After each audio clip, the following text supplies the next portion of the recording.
Hey guys, Dan Lutz, Abnormal Outdoors. Hey, today's tip and trick day. I want to show you a little trick with Bic lighter today. Stay tuned.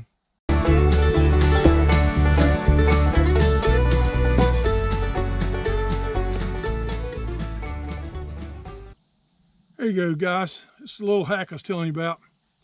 All right, here's my tinder bundle. Man, in Ohio, it's humid. It's been raining all morning.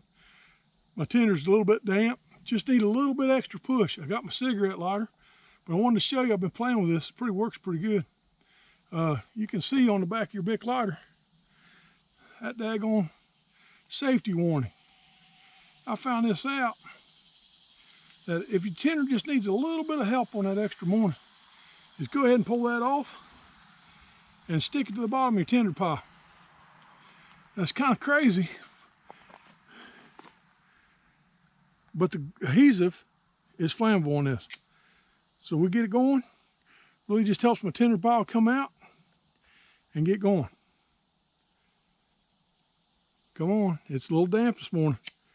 Trying to get that glue on there just to take off. It's kind of stubborn too, but it gives me a little bit of flame extender on that. I can keep hitting it with my lighter, keep cooking it, but that glue will get it. You can see that glue torching up, and everything's wet today. So it'll save on resources. Woo! There she goes. Whew. There you go, guys. Kind of simple trick. Get you a little flame extender on the sticky part of the Bic lighter. Thanks, guys. If you like these tips and tricks, like, share, and subscribe. Thank you.